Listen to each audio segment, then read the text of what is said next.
సనత్సుజాతుల వారు చెప్తున్నారు, దోషో మహానత్ర విభేదయోగే అనాదియోగేన భవంతి నిత్యా తద్ధ్యాన్యనాధిక్యమపైతి కించిత్ అనాదియోగేన భవంతి పుంసః.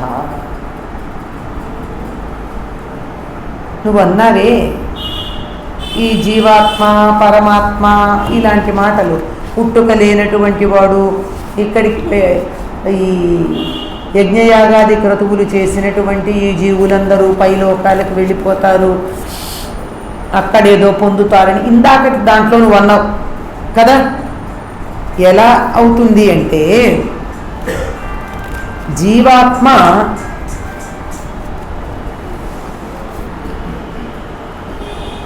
జీవాత్మే పరమాత్మ అవుతాడు అనే మాట ఇక్కడ కుదరటం లేదు అని చెప్తున్నాడు.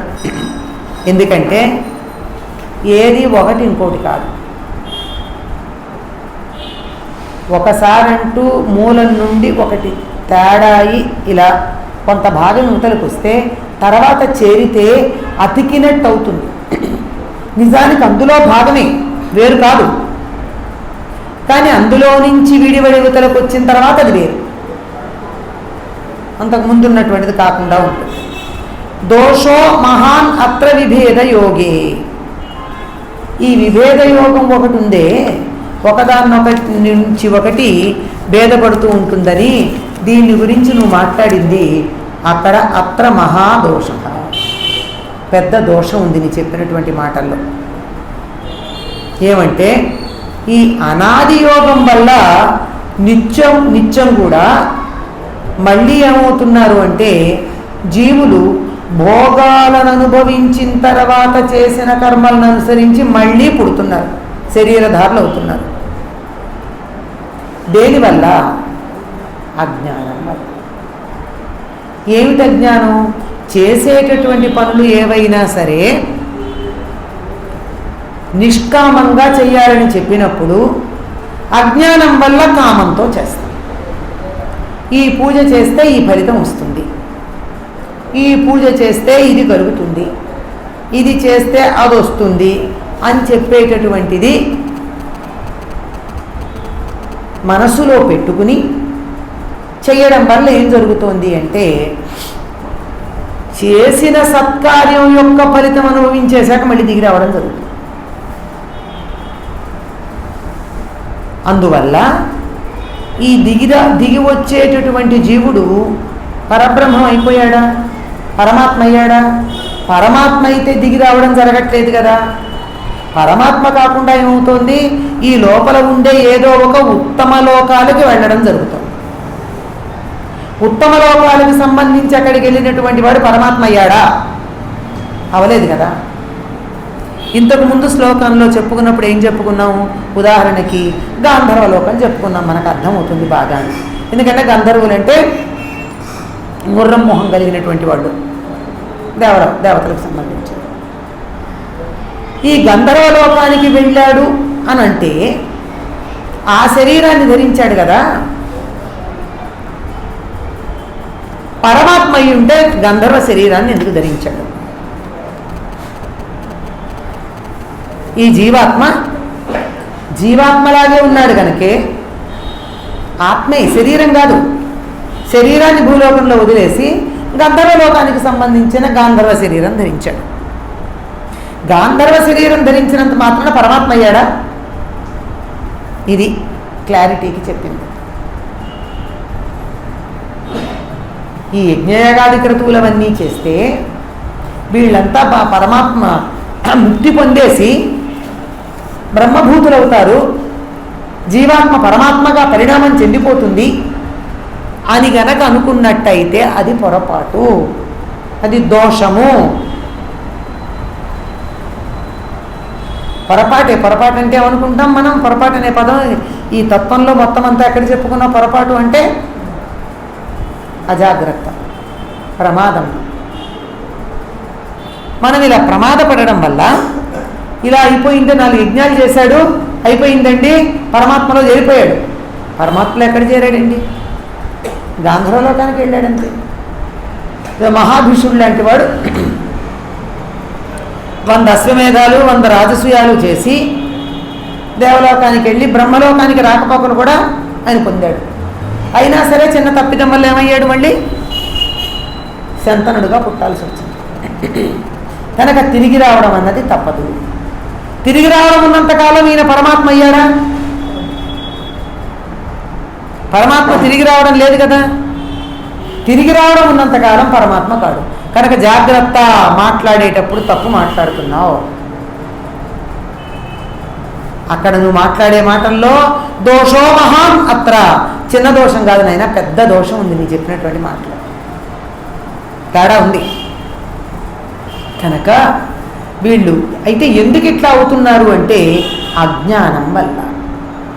అనాది యోగేన, ఎప్పటి నుంచో అనాదిగా ఉందో ఒక యోగం, అజ్ఞానం అనే యోగం. దానివల్ల అనాదిగా ఉన్న అజ్ఞాన యోగం వల్ల ఈ రకంగా అవటం అన్నది మనకి జరుగుతుంది. ఏమిటది? తగిన లోకాలకు వెళ్ళడం, తిరిగి రావటం. అందువల్ల ధృతరాష్ట్ర జాగ్రత్త, గుర్తుపెట్టుకో, నీకు ఒక పొరపాటు అభిప్రాయం ఉంది. అసలు అభిప్రాయం లేకపోతే పర్వాలేదు, కానీ పొరపాటు అభిప్రాయం ఉంటే మాత్రం కష్టం అండి, పోవడం చాలా కష్టం. ఏమవుతుంది? పొరపాటు అభిప్రాయం ఉన్నాక సరైనది తర్వాత తెలుసుకుంటే ఈ రెండింటి మధ్య కన్ఫ్యూజన్ వస్తూ ఉంటుంది ఎప్పుడు. ఇక్కడ జాగ్రత్తగా గుర్తుపెట్టుకో, ఎట్టి పరిస్థితుల్లో గుర్తుపెట్టుకో. ఏమిటది? అజ్ఞానమైనటువంటి అనాది యోగం వల్ల, యోగము అంటే కూడిక అనే కదా, కలయిక అనే కదా, అనాదిగా ఎప్పటి నుంచో ఉన్నది. దీనివల్ల పుంసః, పురుషులు అంటే జీవులు, భవంతి, పుడుతూనే ఉన్నారు. జీవాత్మ, ఇప్పుడు చెప్పండి, ఈయన చెప్పింది ఏమిటి? జీవాత్మ పరమాత్మ ఒకటి కాదు. జీవాత్మ తాను చేసినటువంటి యజ్ఞయాగాది క్రతువుల వల్ల తదనుగుణమైనటువంటి లోకాలకు వెళ్ళి ఆ లోకాల్లో ఉండడానికి అనుగుణమైనటువంటి శరీరాలు ధరించి చేసినటువంటి పుణ్యం కాస్త ఖర్చు అయిపోయిన తర్వాత తిరిగి భూలోకంలో పడిపోతూ ఉన్నారు. తిరిగి భూలోకంలో పడేటటువంటి వారిని పరమాత్మ అయిపోయాడు అని చెప్పడం అన్నది దోషం అవుతుంది. ఇది గుర్తుపెట్టుకో. అంటే యజ్ఞయాగాది క్రతువులు చేసినటువంటి వాళ్ళు పరమాత్మ అయిపోతారు అనడానికి వీళ్ళే. ఎందుకంటే ఈ క్రతువులన్నింటిలో, ఈ యజ్ఞాలన్నింటిలో, వీటన్నింటిలో కూడా కోరిక ఒకటి ఉంటుంది. ఆ కోరిక కారణంగా భోగానుభవం అయిపోయి, భోగమోక్షము అని చెప్పామే, ఇది అయిపోయి మళ్ళీ భూలోకంలో శరీరాన్ని ధరించి పడిపోవాల్సి ఉంటుంది. మరి ఎందుకు పొందుతున్నారయ్యా జీవులు అంటే అనాది యోగం అనాదిగా ఉంది. ఈ అనాదిగా ఉన్న ఈ యోగం లేక అనాదిగా ఉన్న యజ్ఞానం ఎప్పటి నుంచి ఉంది? అనాది అంటున్నాం కదా, దీనికి మొదలు లేదు. ఎప్పుడు పరమాత్మ ఉన్నాడో అప్పటి నుంచి అజ్ఞానం కూడా ఉంది. ఈ అజ్ఞానం కనుక లేకపోయినట్టయితే సృష్టి కార్యం జరిగేది కాదు. సృష్టి రకంగా రావడానికి ఈ అజ్ఞానమే కారణం. కనుక అజ్ఞానం అనేటటువంటిది ఉండడం కారణంగా, అనాదిగా ఉన్న అజ్ఞాన కారణంగా మానవుడు మళ్ళీ, జీవుడు మళ్ళీ భూలోకానికి తిరిగి రావాల్సినటువంటి అవసరం ఉంది. అందువల్ల ఈ జీవాత్మయే, పరమాత్మ పరమాత్మయే. ఎలా ఒప్పుకున్నారండి ఆదిశంకరులు?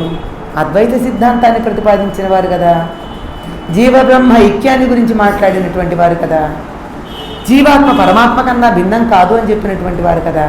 వీరు దీనికి ఎందుకు వ్యాఖ్యానం రాశారు?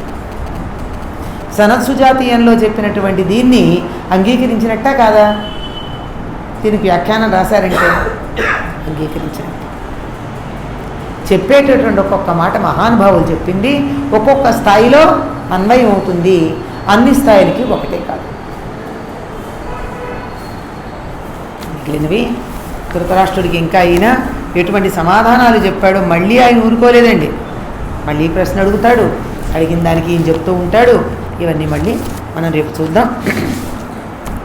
యకిరాలకులాంబోధి విధుమానందరూపిణం అనంతాయతనూజాతం కృష్ణం వందే జగద్గురుం శ్రీకృష్ణమాచార్యమనంతపుత్రం సత్సాధుమిత్రం కరుణాగ్రనేత్రం గురుం గురూణాం పితరం పితॄణాం అనన్యశేషశరణం ప్రపద్యే. అనన్యశేషశరణం ప్రపజ్యే అనన్యశేషశరణం ప్రపజ్యే. స్వస్తి ప్రజాభ్యః పరిపాలయంతాం న్యాయేన మార్గేణ మహిం మహిషాః. గోబ్రాహ్మణేభ్యः శుభమస్తు నిత్యం. లోకాः సమస్తాः సుఖినో భవంతు. లోకాः సమస్తాः సుఖినో భవంతు. లోకాः సమస్తాः సుఖినో భవంతు. ఓం శాంతి శాంతి శాంతి.